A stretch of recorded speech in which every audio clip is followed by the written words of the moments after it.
black holes tearing apart enormous stars, pulsars spinning at incredible speeds and emitting powerful beams of energy, colorful nebulae with fireworks of newborn stars, galaxies of every possible color and size. All of these are found within our universe, but it's not infinite. It has a boundary, a literal wall, and beyond that, there's an absolute nothingness. Right now, we're going to make a journey to that wall.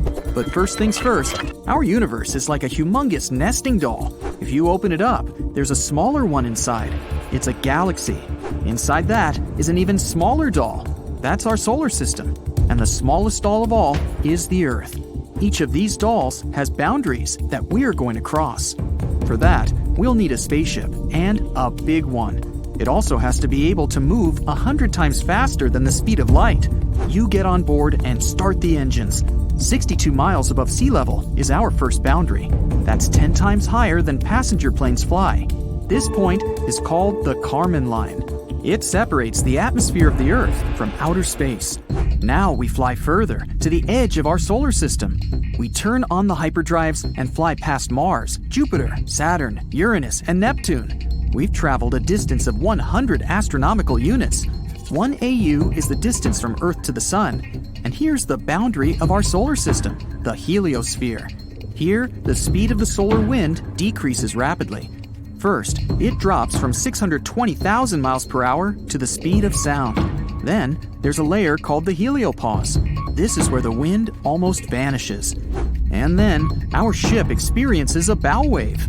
This is where we feel the force of the interstellar wind, which collides with the boundary of our solar system. When you pass this boundary, you find yourself in the dark of interstellar space. And here, you can find 2 human-made objects that made this trip for the first time in history. They're Voyager 1 and Voyager 2. Voyager 1 crossed that boundary in 2004. Voyager 2 did it in 2007. These space probes discovered that the heliosphere is not a perfect ball around the sun. Its southern boundary is 10 AUs closer to the star than the northern one. So, we're moving in interstellar space and will soon approach a stone wall around our solar system. 200,000 AUs further, and there it is. This wall of rock is the Oort cloud. In fact, it's a pile of asteroids that surround our world. Scientists speculate that the Oort cloud could be the source of comets and meteorites that fall to Earth, but they're so sparse that we easily fly between them. Now we're in complete darkness. The Milky Way is about 106,000 light-years wide. In a conventional rocket, it would take billions of years to fly across that distance. But you throttle to the max. You masterfully fly past the stars and planets as if on a racetrack. And within minutes, you're at the edge of our galaxy. There's no more interstellar wind. All you see are bright dots somewhere in the distance. These dots are huge galaxies. We need to look at a map to make a route to the edge of our entire universe. You're here, near the Milky Way galaxy. It's part of a cluster of galaxies called the Laniakea supercluster. But even this huge thing is like a little street in a big city. Zooming out, we find Hydra Centaurus supercluster. Thousands of galaxies on the map look like little dots. Maximum zoom out. This is our entire observable universe. We thought it was infinite, but we may have proof that it has a boundary. It's here, 10 billion light-years away from our home. Even if you travel at the speed of light, a trip there would take twice as long as our whole planet has existed. During that time, the sun will either fade away or explode like a supernova, destroying our entire solar system. And if you can live that long and then return home, you will see that our galaxy is there no more. It's long since collided with the Andromeda Galaxy and merged into one big cosmic body. Luckily, your ship is able to warp space-time so that this journey will literally take a few seconds. Boom! Congratulations! You've arrived at your destination, the Eridanus supervoid. Some scientists believe this location is the evidence of collisions of our universe with something big enough to leave such a large scar. The Eridanus supervoid is an empty and cold space 1 billion light-years wide. If you think of this void as a cup, it would fit at least 10,000 galaxies, and it appeared after an accident of gigantic proportions. The object that crashed into our universe was Another universe.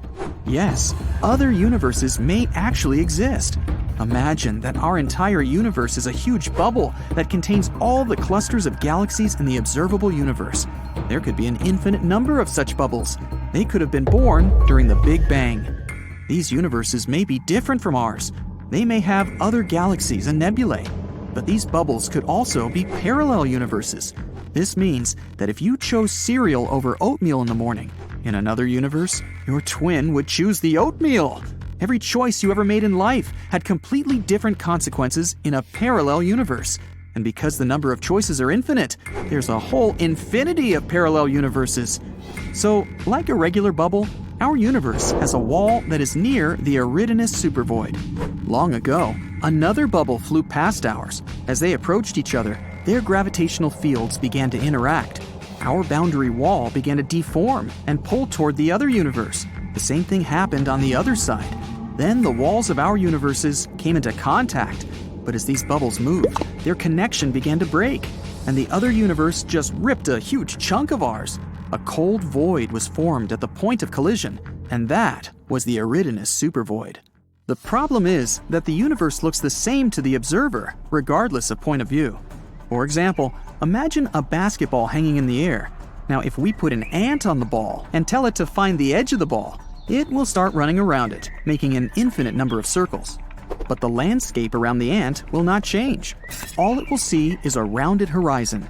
That's because the ball remains the same from any point of view. The same thing happens to us when we try to find the edge of our universe, all because we imagine the world in three-dimensional space, and our view is limited. For example, you see an ordinary square in two-dimensional space, but if you add depth and change the point of view, voila, it's a cube. If we could see the universe in four-dimensional space, a square might be something completely different. But maybe we can leave our home bubble. The key to traveling to another universe might be inside a black hole. A black hole is one of the most mysterious objects in the universe. They're so heavy, they warp not only space, but time as well. It's like putting a heavy boulder on a net. The net will sag, and the closer you get to the boulder, the stronger the curvature is. Once you're in the gravitational field of a black hole, you can't leave it. We still don't know what might actually be in the heart of a black hole. Some scientists speculate that white holes also exist. Theoretically, they should be born along with black holes. Except for the color, they're the exact opposite of black holes. Nothing can come close to a white hole. At the moment, there's no data on such objects, but general relativity theory suggests they do exist. There's also a theory that a black hole may be a passage to another universe. When you get into a black hole, you can come out the other side through the event horizon of the white hole. So you bypass the boundary of the universes and find yourself in a completely different world. But we may have proof that a white hole exists. In 2006, scientists discovered an unusual burst of energy somewhere 1.6 billion light-years away from Earth. This burst was unique. It didn't look like a supernova explosion or even the merger of two black holes. Some astronomers believe it was the birth of a white hole. But because it was unstable, it was destroyed almost immediately. This process was reminiscent of the birth of our entire universe, the Big Bang. So, scientists called it the Little Bang. You're traveling through deep space, circling stars and entire galaxies. Whoa, looks like this multicolored nebula will soon collapse under its own weight and explode like a supernova. Now let's carefully circle this black hole. Try not to get caught in its gravitational field, or it'll swallow you like a space monster. Wait, what's that strange structure right there? It's a glowing wall. And if you look closely, each glowing dot is an entire galaxy. That wall has about 100,000 of these galaxies. The Milky Way has 100 billion stars. So this wall holds a quadrillion, that's 10 followed by 15 zeros, of stars like our sun. This giant structure is called the South Pole Wall. It's located about 500 million light-years from Earth. By comparison, the closest star to our home is Proxima Centauri, and it's about 4.2 light-years away. Rockets can cover that distance in about 73,000 years. So the journey to the South Pole Wall may take longer than our solar system exists. And this wall is simply gigantic, even on a cosmic scale. It's about 1.37 billion light-years long. To give you an idea of how large that is, the Milky Way is only 100,000 light-years wide. But you can't see this wall even with the most powerful telescope. The problem is that the Milky Way itself obstructs your view. It's so bright that it's hiding this wall. It's like trying to look at the starry sky in a metropolis. The light pollution won't let you do that. Scientists have been able to detect this galactic wall by measuring redshift. We know that all objects in the universe are moving. They spread out from each other as a result of the Big Bang, which happened billions of years ago. And when galaxies move, their light waves change slightly. By measuring this change, we can understand what the object is and how it moves. And this wall isn't even the largest in our universe. This is the Hercules Corona Borealis Great Wall. It's a giant flat superstructure about 10 billion light-years wide. That's around 10% of the entire observable universe. And it's also a wall. That is, a cluster of galaxies. We were able to detect this giant structure by gamma-ray bursts. It's the brightest electromagnetic event in the universe. You could even see it in the far reaches of our universe. Such bursts are a very rare event. In the Milky Way, for example, it happens once every few million years. If we notice many such bursts in a short time from the same place, it means that there are many objects like the Milky Way in that place. So, there are a lot of galaxies out there. Another unusual giant structure in the universe is the huge, large quasar group. It's about 4 billion light-years across. So it takes a photon of light almost as long as our planet has existed just to get from one side of the structure to the other. And if you put the huge, large quasar group on the scale, it would be 6.1 billion times heavier than our Sun. Scientists have found that there are at least 73 quasars in that structure. These are some of the most unusual objects in the universe. They are the active cores of galaxies. At the center of a quasar is a supermassive black hole. This giant eats up the matter around it. A wild force of gravity twists the matter around the black hole, forming a disk. And this disk is the source of the strongest radiation out there. By comparison, the radiation from a single quasar is tens or hundreds of times stronger than that of all the stars in our galaxy put together. Because of such strong radiation, we can detect quasars, even at very long distances. That's why they're also called beacons of the universe. Scientists use quasars to study the universe and the movement within it. One of the most distant quasars from us is about 13.1 billion light-years away. This makes it one of the oldest objects in the universe. It appeared about 690 million years after the Big Bang, and it's almost 3 times older than our solar system. It's still glowing with extreme brightness, about 4 and 14 zeros times brighter than the Sun.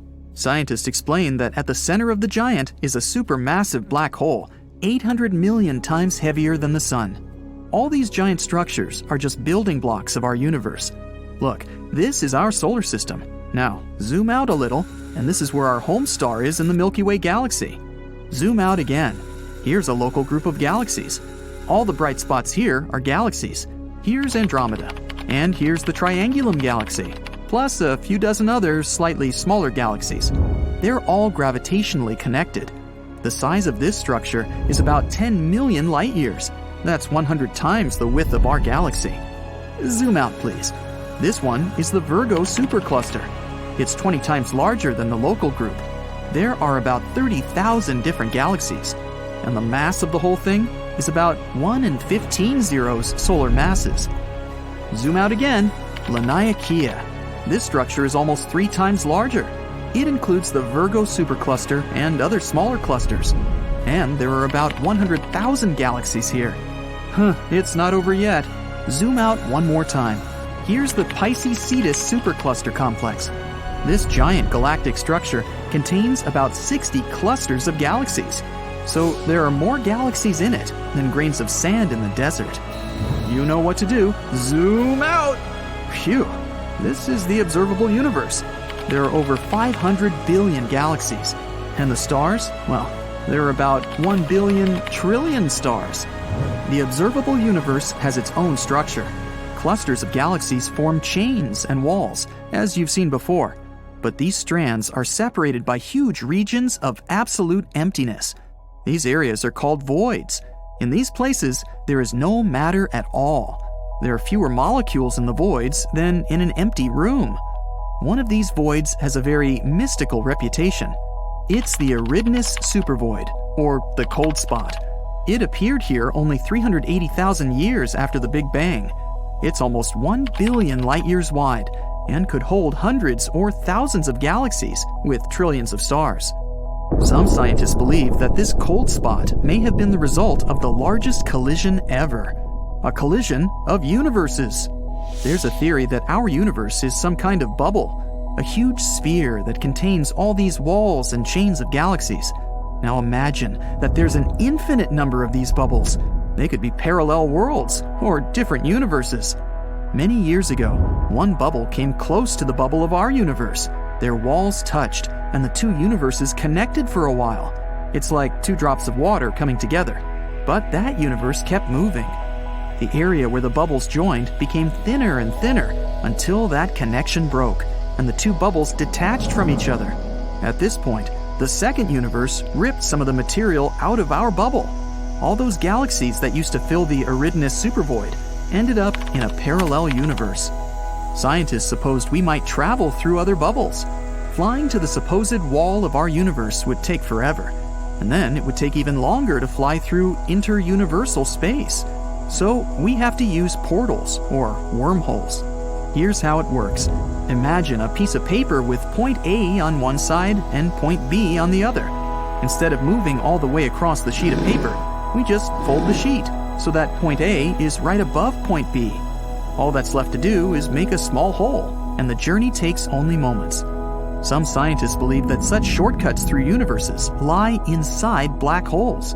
But how do you survive falling into a black hole? You just have to pick one that's big enough. It's all about gravity. Imagine you're falling into a black hole right now. The closer you get to it, the stronger effect it has on you. It intensifies with every inch. At one point, the gravitational force that affects your head is much stronger than the one that affects your feet. Then you turn into spaghetti. Yum. But if you choose a supermassive black hole, like the ones at the centers of galaxies, the gravitational force in them increases gradually. They can be millions of times heavier than the sun and much bigger, but the gravitational force on your head and your feet will be almost equal, and you will still feel comfortable. Who knows? Maybe if you manage to survive a fall into such a massive black hole, you'd find yourself in a completely different universe where different laws of physics apply. But so far, this is just a theory. 13.8 billion years ago, a mysterious explosion happened in space. It was chaos, a time when the stars, planets, asteroids, the rest of the space bodies, and galaxies were born. It was the Big Bang, a theory we all know about. But no one knows for sure what happened, where the universe came from, and what was there before. Some even think the universe went through a cycle where it contracted and expanded several times. In 1991, a cosmologist from Stanford University named Andre Linde had submitted an article with the main idea that there was a possibility the universe had been created in a laboratory.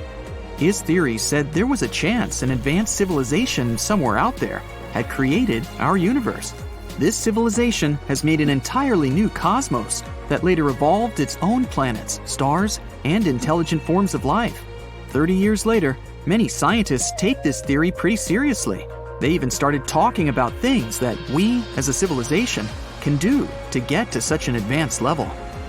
The theory says this advanced civilization decided to add technology that helped to create a new universe out of nothing. It happened through quantum tunneling. It's when an atom can appear on the opposite side of some barrier, even though it's supposed to be impossible, considering the laws of physics of our world. Like if you wanted to pass a tall wall, but you can't pass it with ladders or go around somewhere. Imagine you can just walk through it like a ghost.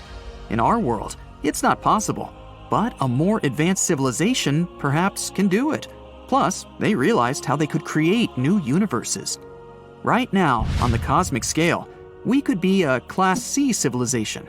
We don't know how to recreate some things, For example, conditions on the Earth for when our central star, the Sun, goes out. If we manage to become a Class B civilization, we'll learn to adjust conditions to be independent of the Sun. That means we might be able to learn how to live even without it. And if we level up and become Class A, we'll know how to recreate cosmic conditions and produce our own cosmos in our laboratories. We think of the world we live in through 3 dimensions of space: east-west, north-south, and up-down. There's also 1 dimension of time, which means we can distinguish past from future. A 5th dimension would represent 1 more extra dimension of space. The theory of its existence was first mentioned in the 1920s. It was inspired by the theory of gravity by Albert Einstein, who said space-time is warped by matter and energy. We can't perceive these 4 dimensions, but we see how an object moves and attribute it to gravity. And maybe there's some other force, like the electromagnetic force, that's more than 1,000 times stronger than gravity, that could explain things going on in that extra dimension of space. The 5th dimension is curved in a way we can't see it, but the idea about it was mentioned in a string theory. It considers the universe as really small strings of mass energy, not as particles. They vibrate in 10-dimensional space-time, considering 6 dimensions are rolled up way smaller than a single atom. That led to the picture of the universe as a 3D island that floats in 10-dimensional space-time. Also, the 5th dimension might be an excellent explanation to tell us more about dark matter. That's the invisible stuff with a mass, but we can't see it, nor can it interact with ordinary matter. And dark matter is 85% of all the matter in our universe. The universe can't be still. It's constantly in motion, either contracting or expanding. We used to think there were 100 billion galaxies, but it turns out there are more than 1 trillion. The galaxies are moving away from each other. This is what it means when scientists say the universe is expanding all the time. There are voids between galaxies that sometimes stretch millions and millions of light years across. They can seem empty, but they can also contain way more matter than we can find in galaxies.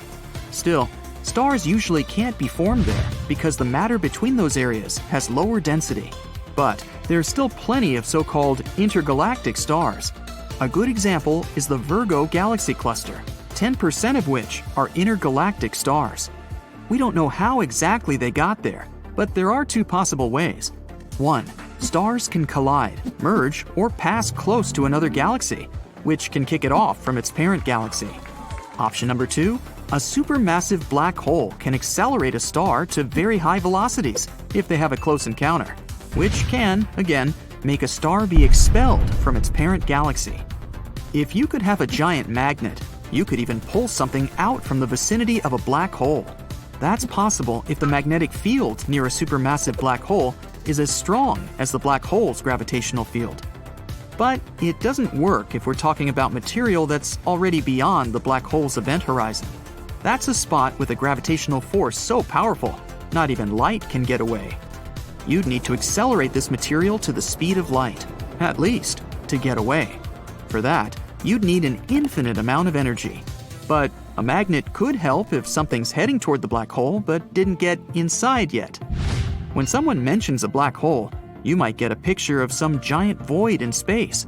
But the Milky Way is most likely full of thousands of smaller black holes that float around the galaxy. When a star comes to its end, it will destroy itself in a supernova explosion, which is a cataclysm of energy. In that explosion, the densities in the core will reach an intense enough state that nothing will be able to escape. At the same time, the major part of the star explodes outward, but a part of it collapses inward, creating a black hole. The bigger the star, the bigger the hole. The black hole then swallows everything that comes in its way, including other stars as well. When a star gets sucked up into the black hole, it's ripped apart because of the strong gravity inside the black hole. Some of its parts fall into the black hole, while others get ejected at incredibly high speeds. Some black holes might have been formed in a different way. The early stages of our universe were, to say the least, pretty chaotic. It had high temperatures and pressures, and was in a state that shaped the entire cosmos. Under the right conditions, any old gas patch may have shrunk itself to become a black hole. And they came in many different sizes, from something that weighs a couple of pounds to giant masses like thousands of suns, and those in between. They aren't really black. Black holes are areas with strong gravity, and no object can escape when it gets inside. They feed off electromagnetic radiation, such as light and space particles. Since they're consuming matter all the time, black holes give off a dark glow. The Earth is not that close to the inhospitable edge of the solar system. We're the 6th planet from it. Scientists made a pretty cool 3D map of our solar system, where we can see what the edge looks like. It took them 13 years to design it. The boundary is called the outer heliosphere. It marks the area in space where the solar wind, which is the stream of charged particles our sun emits, gets deflected and draped back by the radiation coming from the empty region beyond our solar system. The inner layer of the heliosphere is where the sun and the planets have a rough shape of a sphere, while the outer layer is not that symmetrical. This asymmetry happens because our sun is moving through the galaxy and goes through friction with the radiation in front of it.